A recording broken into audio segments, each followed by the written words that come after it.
Hi, my name is Ryan Langwish, and this is a channel focused on creating content that sparks growth for game designers. And today I'm going to be doing a mechanism spotlight for the game Marvel United.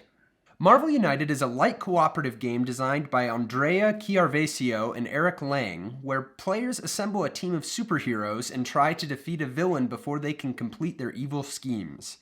Each player will draw a hand of 3 cards from their hero's 12-card deck, and on their turn will draw an additional card and add one to the ongoing storyline. This will allow them to take actions such as moving from location to location, fighting enemies, and saving civilians. But the villain will also play cards to the storyline periodically in an effort to advance their villainous plot. Only after the players have completed 2 of the 3 objectives can they directly attack the villain in order to defeat them and win the game. All of that sounds very standard for a family-weight cooperative game, but there is one central design decision that really gives Marvel United its own identity. After playing a card to the storyline, you don't only gain the actions on the card you played, but also on the previous player's card. As a result, every time you are choosing what card is most effective for your own turn, you also want to be thinking about how well the next player will be able to use those actions as well. It is such a simple design decision, but it's one that has a huge impact on the dynamics of the game, as players are forced to cooperate with every single card that they play. If players just think about their own interests and what's best on their own turn, then 50% of the actions that players are taking are just random leftovers from the previous player, which is highly inefficient. Many times it's more effective for me as the current player to do something suboptimal in the context of my own turn to set up the next player to do something greater than what I maybe could have done on my own. In most cooperative games with player turns, players are given some board state as an input to their turn.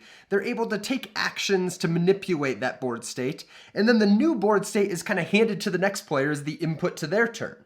What's really interesting in Marvel United is not only is this changing board state being handed to the next player, but also half of the actions that are going to be available to them on their turn.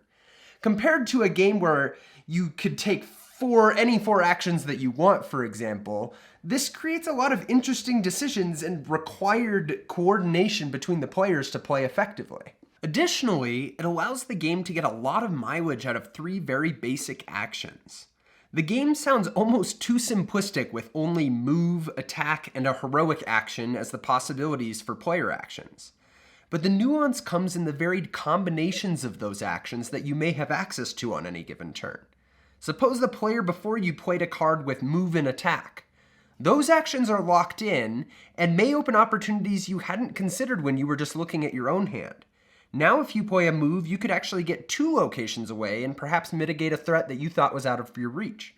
And since you can always perform the actions in any order, even the same set of actions leaves room to be creative in how you execute them. Marvel United is meant to be a very accessible cooperative game, but also one with enough depth and variety to hold up to repeated plays.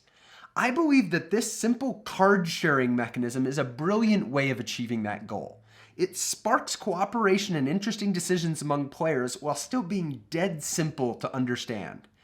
Perhaps in hindsight, it seems like such an obvious cooperative mechanism, but it is a good reminder that often it's those simple mechanisms that are hardest to pull off effectively and innovate upon. And Marvel United manages to find one that hadn't been claimed by the hundreds of cooperative designs that preceded it. Hey, thanks for watching. If you enjoyed this video, consider giving it a like and subscribing to the channel for more content like this. If you're a game designer that's considered wanting to prototype your games in Tabletop Simulator, I've got a whole playlist of tutorials covering that topic. Or perhaps you'd rather trust the YouTube algorithm gods who hand-selected this video for you. Either way, I will see you in the next one.